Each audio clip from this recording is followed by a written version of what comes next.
तभी देवयानी फ्रस्ट्रेट होते हुए बोली, अरे उसके बाद भी हमने क्या कम कोशिश की।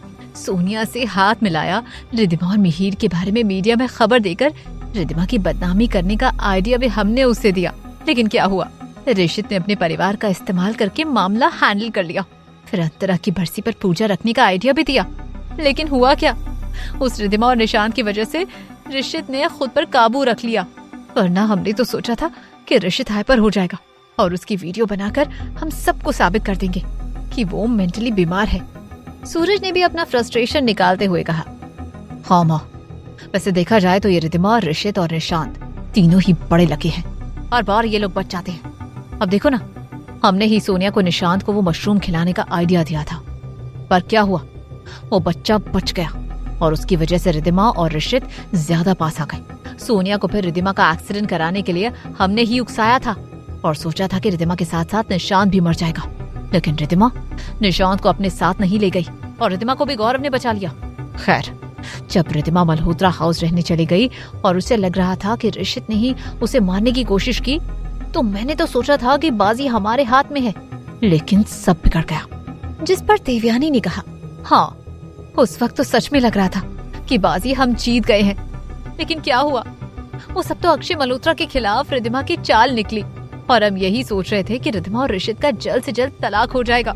इसलिए सोनिया को गौरव से हाथ मिलाने को हमने ही कहा था, पर वो भी काम नहीं आया और उल्टा अक्षय मल्होत्रा और उसकी बीवी से रिद्धिमा ने अपना बदला ले लिया और वो वापस अरोड़ा मेंशन में आ गई और तो और सोनिया का भांडा भी फूट गया। देवयानी को पछतावा हो रहा था कि सोनिया के नाम से इस मोहरे पर उन लोगों ने बहुत टाइम वेस्ट कर दिया। सूरज ने फौरन कहा, मैंने सोचा था वो वीडियो जिसमें ऋषित ने सोनिया को थप्पड़ मारा, उसे धमकाया, वो सोनिया उसे पुलिस में दे देगी तो ऋषित पर पुलिस केस बन जाएगा और उसकी बदनामी हो जाएगी। पर उस सोनिया ने गड़बड़ कर दी और ऋषित को वो वीडियो दिखाकर उससे शादी करने के लिए ब्लैकमेल करने लग गई। लेकिन रिद्धिमा ने वो वीडियो भी डिलीट कर दिया और सोनिया को सबक भी दे दिया। लेकिन वो पागल सोनिया हमें ही ब्लैकमेल करने चली थी, इसलिए एक्सीडेंट कराकर उसका और उसकी माँ का मुंह बंद करना पड़ा। फिर सोचा कि उस वीडियो को पुलिस में देकर ऋषित को ही सोनिया के एक्सीडेंट का जिम्मेदार ठहरा सकते हैं। लेकिन इस रिद्धिमा और उसके बच्चे ने आपके फोन और मेरा लैपटॉप तोड़कर सब खत्म कर दिया। सूरज शराब पीते हुए अपना गम हल्का करने की कोशिश में था। देवयानी ने लंबी सांस लेते हुए कहा, खैर, सोनिया और उसकी मां निर्मला तो बस हमारे प्यादे थे, लेकिन अब हमारे हाथ प्यादा नहीं बल्कि घोड़ा लगा है, जो बहुत लंबी रेस का घोड़ा है। गौरव के साथ जो प्लान बनाया है, बस वो एक बार सफल हो जाए तो अरोड़ा इंडस्ट्रीज तुम्हारी होगी। कमरे के बाहर खड़ी रिद्धिमा ये सब सुनकर जैसे जम सी गई थी। ये सब देवयानी और सूरज ने कराया था और सोनिया को तो वो लोग बस इस्तेमाल कर रहे थे और अब गौरव के साथ मिलकर इन लोगों ने जाने क्या प्लान बनाया था।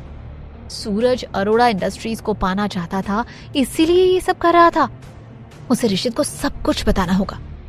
रिद्धिमा वहां से जाने वाली थी, लेकिन उसके हाथ का धक्का लगकर पास रखा फ्लावर पॉट गिर गया, जिसकी आवाज सुनकर देवयानी और सूरज फौरन कमरे के बाहर आ गए। वो दोनों ही रिद्धिमा को वहां खड़ा देख हैरान रह गए। देवयानी ने परेशानी से पूछा, रिद्धिमा तुम यहाँ क्या कर रही हो? देवयानी को डर था कि रिद्धिमा ने अगर सब कुछ सुन लिया होगा तो गजब हो जाएगा। रिद्धिमा ने फौरन बहाना बनाते हुए कहा, वो निश, मैं उसको ढूंढ रही थी। सूरज ने अपनी आंखें सिकुड़कर रिद्धिमा की तरफ देखते हुए पूछा, रिद्धिमा भाभी, कहीं आपने चुपके से हमारी बातें तो नहीं सुनी? रिद्धिमा ने फौरन कहा, ये क्या बोल रहे हो सूरज, मैं क्यों कुछ सुनूंगी? रिद्धिमा ने ऐसे दिखाया कि उसने कुछ नहीं सुना। सूरज ने मुस्कुराते हुए कहा, अरे मैं तो मजाक कर रहा था भाभी। रिद्धिमा धीरे से सिर हिलाकर वहां से चली गई। रिद्धिमा जैसे ही लिविंग रूम में आई, उसने देखा निशांत वहीं खेल रहा था। रिद्धिमा ने फौरन निशांत का हाथ पकड़ा और उसे अपने साथ अरोड़ा मेंशन से ले गई। रिद्धिमा ने कार में बैठकर कार स्टार्ट कर दी क्योंकि उसे अभी ये बात ऋषित को बतानी होगी। उधर देवयानी ने धीरे से सूरज से पूछा, तुम्हें क्या लगता है उसने सुन लिया होगा? सूरज ने सीरियस होते हुए कहा, लग तो यही रहा है। टेंशन से देवयानी ने पूछा, तो अब क्या करें? देवयानी डर चुकी थी, अगर रिद्धिमा ने उनका भांडा फोड़ दिया तो क्या होगा? सूरज ने बिना कुछ बोले अपने फोन से किसी को कॉल लगाया। दूसरी तरफ से जैसे ही गौरव ने हेलो कहा, सूरज ने कहा। सही मौका आ चुका है, तो प्लान को अभी शुरू करना होगा, फौरन। सूरज और देवयानी को इस बात का शक हो गया था कि रिद्धिमा ने उनकी सारी बातें सुन ली थी। अगर रिद्धिमा उनकी सारी साजिश जान गई थी तो रिद्धिमा अब उनके लिए खतरा बन चुकी थी। इसीलिए सूरज ने फौरन गौरव को फोन करके बताया कि उन्हें उनका प्लान अभी शुरू करना होगा। सूरज ने गौरव से बात करके कॉल कट किया और धीरे से मुस्कुरा कर कहा, रिद्धिमा भाभी, इससे पहले आप कुछ करें, अब आपकी वो हालत होगी कि आप कभी जान भी नहीं पाओगी कि आपके साथ क्या हुआ। ये सुनकर देवयानी भी मुस्कुराई। दूसरी तरफ रिद्धिमा और निशांत रिद्धिमा की कार में थे। रिद्धिमा की कार के पीछे उसकी गार्ड्स की कार भी थी। निशांत के हाथ में कलर क्यूब था जिसे सॉल्व करने में वो बिजी था। वहीं रिद्धिमा का दिमाग अपने सारे सवालों को सॉल्व करने में लगा था। वो अब अच्छे से समझ गई थी कि देवयानी और सूरज ही ऋषित और उसके असली दुश्मन थे, क्योंकि वो ऋषित से अरोड़ा इंडस्ट्रीज और सारी प्रॉपर्टी छीनना चाहते थे और इसके लिए वो किसी भी हद तक जा सकते थे। उनके इस मकसद में रिद्धिमा और निशांत रुकावट न बने, इसलिए वो रिद्धिमा और निशांत को भी मार सकते थे। रिद्धिमा को याद आया कि वो लोग गौरव के साथ हाथ मिलाने की भी बात कर रहे थे। रिद्धिमा को याद आया कि गौरव कितना डेंजरस इंसान था और उसने रिद्धिमा का बुटीक जलाया, ऋषित पर जानलेवा हमला करवाया, रिद्धिमा के साथ जबरदस्ती करने की कोशिश की और उसे बदनाम भी करना चाहा। तो गौरव कुछ भी कर सकता था। फिर गौरव, सूरज और देवयानी मिल जाएंगे तो मतलब खतरा ही खतरा था। उसे इन दोनों का सच सामने लाना होगा। कम से कम ऋषित को तो उसे सच बताना ही होगा। रिद्धिमा ने ऋषित को फोन लगाया, पर ऋषित उस वक्त मीटिंग में था और उसका फोन साइलेंट पर था। जब ऋषित ने फोन नहीं उठाया तो रिद्धिमा ने सोचा कि उसे सीधे ऋषित के ऑफिस ही जाना चाहिए। लगभग 1 घंटे बाद रिद्धिमा के गार्ड्स काफी परेशान हो रहे थे, क्योंकि वो रिद्धिमा की कार को ढूंढ नहीं पा रहे थे। मेन सिक्योरिटी इंचार्ज ने चिराग को फोन करके ये बात बताई। चिराग ने परेशान होते हुए सिक्योरिटी इंचार्ज को डांटते हुए कहा, क्या मतलब है तुम लोगों का कि मैडम की कार नहीं मिल रही? तुम लोग कहाँ थे? मैडम को फोन लगाओ, फोन ट्रैक करो, कुछ भी करो। ऋषित की उनके क्लाइंट्स के साथ मीटिंग चल रही थी, इसलिए चिराग बीच मीटिंग से बाहर आकर बात कर रहा था। सिक्योरिटी इंचार्ज ने जवाब देते हुए कहा, सर हम क्या करें, हमारी कार ट्रैफिक में फंस गई थी और रिद्धिमा मैडम की कार दूर दूर तक कहीं नजर नहीं आ रही है। उनका फोन भी स्विच ऑफ आ रहा है और उनकी लोकेशन ट्रेस होने में और टाइम लगेगा। चिराग ने अब गुस्सा होते हुए कहा, अगर रिद्धिमा मैडम नहीं मिली ना तो तुम लोगों को ऋषित सर के गुस्से से कोई नहीं बचा पाएगा। मैं पहले ही तुम लोगों को वार्न कर रहा हूँ, जल्दी ढूंढो उन्हें। सिक्योरिटी इंचार्ज बोला, हम कोशिश कर रहे हैं सर। और इंचार्ज बोलते बोलते रुक गया। चिराग चिल्लाकर बोला, और क्या, आगे बोलो। चिराग ने देखा था कि ऋषित रिद्धिमा को कैसे पागलों की तरह प्यार करता था और अगर उसे ये सब पता चल गया तो न जाने उसका बॉस गुस्से में क्या कर बैठेगा। सिक्योरिटी इंचार्ज ने जरा डरते हुए कहा, और रिद्धिमा मैडम के साथ गाड़ी में निशांत बाबा भी थे। ये सुनकर चिराग को लगा जैसे किसी ने उस पर बर्फ से भरी बाल्टी उड़ेल दी हो। उनका बेटा तो सर के लिए उनकी जान था और अगर रिद्धिमा मैडम और निशांत नहीं मिले तो ऋषित सच में कुछ कर बैठेगा। ये सुनकर चिराग ने सिक्योरिटी इंचार्ज को धमकाते हुए कहा, ढूंढो उन दोनों को। अगर उन दोनों में से किसी को छोटी सी खरोच भी आ गई ना तो तुम सब जान से जाओगे। सिक्योरिटी इंचार्ज ने एक बार फिर आश्वासन देकर फोन कट किया। चिराग को अपनी ही धड़कन सुनाई दे रही थी। वो जानता था कि उनके बॉस को यह खबर उसे अभी ही देनी होगी। चिराग मीटिंग में वापस आया और धीरे से ऋषित के पास जाकर उसे बताया, सर रिद्धिमा मैडम और निशांत सर कहीं जा रहे थे, लेकिन हमारे गार्ड्स अब उन्हें ट्रैक नहीं कर पा रहे। ऋषित ने गुस्से से चिराग को घूरा। चिराग ने फौरन अपनी गर्दन झुका ली। अगले ही पल ऋषित ने मीटिंग में मौजूद बाकी लोगों की तरफ देखते हुए कहा, सॉरी, हमें ये मीटिंग यहीं रुकनी होगी, इट्स वेरी अर्जेंट। बाकी किसी के भी रिस्पॉन्स का इंतजार किए बगैर ऋषित वहां से निकल पड़ा और चिराग उसके पीछे भागा। ऋषित लिफ्ट में घुसते ही चिराग पर चिल्लाकर बोला, ऐसे कैसे गार्ड्स हैं, कैसे हुआ ये सब?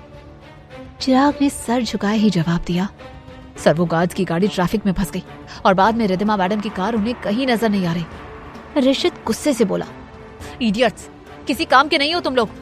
ये कहते हुए ऋषित ने अपना फोन जेब से निकाला। उसने देखा कि लगभग 1 घंटे पहले रिद्धिमा ने उसे कॉल किया था, पर तब वो मीटिंग में था और फोन साइलेंट पर था। ऋषित ने फौरन रिद्धिमा को कॉल किया, लेकिन अब रिद्धिमा का फोन स्विच ऑफ आ रहा था। ऋषित ने चिल्लाकर बोला, डैम इट। तब ऋषित ने देखा कि रिद्धिमा के नंबर से उसे एक वीडियो भी आया था। बिना देरी किए ऋषित ने वीडियो प्ले किया। उस वीडियो में रिद्धिमा ही थी ऐसा लग रहा था जैसे रिद्धिमा ने ही अपना फोन सामने पकड़कर वो वीडियो बनाया था। रिद्धिमा वीडियो में क्या बोल रही थी ये सुनने लगा। वीडियो में रिद्धिमा ने कहा, ऋषित, मैं तुमसे बहुत प्यार करती हूँ, लेकिन तुम सोनिया को हमारी जिंदगी में ले आए और मैंने बहुत कोशिश की। हम दोनों के आज के बीच बीते कल को ना आने दो। बहुत कोशिश की ये सब भूलने की और आगे बढ़ने की। बहुत कोशिश की तुम्हें माफ करने की, पर मैं भूल नहीं पा रही हूँ और मैं चाहकर भी तुम्हें माफ नहीं कर पा रही। और ये सब मेरे दिल को खाए जा रहा है। मैं कुछ भी भूल नहीं पा रही। ना मैं तुम्हें दिल से प्यार कर पा रही हूँ और ना ही नफरत। तो मैं इस कश्मकश में नहीं जी सकती। मैं ऐसे उलझन में नहीं जी पा रही। मेरा दम घुट रहा है और इसीलिए मैं यहाँ से मिहिर के साथ जा रही हूँ, क्योंकि तुमसे ज्यादा साथ मेरा मिहिर ने दिया है। इसीलिए मैं मिहिर के साथ ही जा रही हूँ और मुझे यकीन है कि तुम निशांत का अच्छे से ख्याल रख लोगे। और यहीं पर वो वीडियो खत्म हो गया। रिद्धिमा उसे छोड़कर चली गई। ऋषित तो जैसे भूत बनकर खड़ा था। उसके हाथ से उसका फोन छूटकर नीचे गिर गया।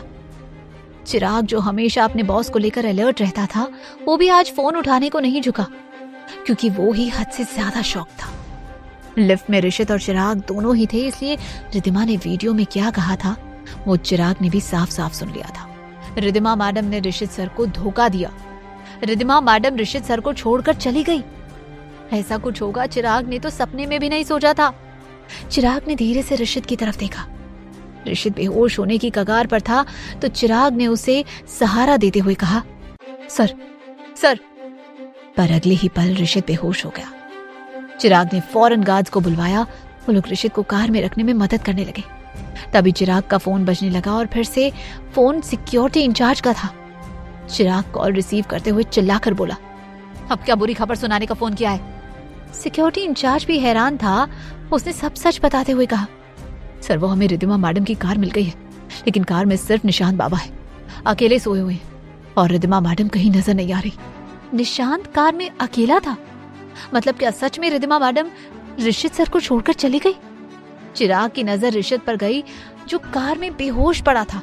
इस वक्त सोचते रहने के लिए चिराग के पास टाइम नहीं था, इसलिए चिराग ने फौरन कहा, ठीक है, तुम कुछ गार्ड्स के साथ निशांत सर को अरोड़ा मेंशन लेकर आओ और बाकी के गार्ड्स को जहां कार मिली है उसके आसपास के एरिया में रिद्धिमा मैडम को ढूंढने को कहो। सिक्योरिटी इंचार्ज ने कहा, जी सर, और उसने फोन रख दिया।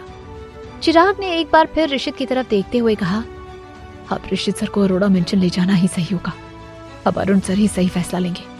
यही सोचकर चिराग भी कार में बैठ गया और ड्राइवर को कार अरोड़ा मेंशन ले जाने का ऑर्डर दे दिया। दूसरी तरफ वकील के ऑफिस में जोया और स्नेहा दोनों ही अपने बॉसेस का इंतजार कर रहे थे, लेकिन ना रिद्धिमा का फोन लग रहा था और ना ही मिहिर का। दोनों को ही अब टेंशन हो रही थी। स्नेहा ने सुधा को फोन करके पूछा, लेकिन सुधा ने बताया कि मिहिर तो कब का घर से निकल चुका था। जोया ने भी अरोड़ा मेंशन फोन किया था, तो वहां से भी रिद्धिमा और निशांत तो बहुत पहले घर से निकल गए थे। ये पता चला। क्या था सूरज और गौरव का प्लान? क्या रिद्धिमा सूरज और देवयानी का असली चेहरा ऋषित के सामने ला पाएगी? क्या रिद्धिमा किसी मुसीबत में फंस गई थी? क्या हुआ था उसके साथ? सारे सवालों के जवाब जानने के लिए सुनते रहिए क्यों दर्द है इतना इश्क में, सिर्फ पॉकेट एफएम पर।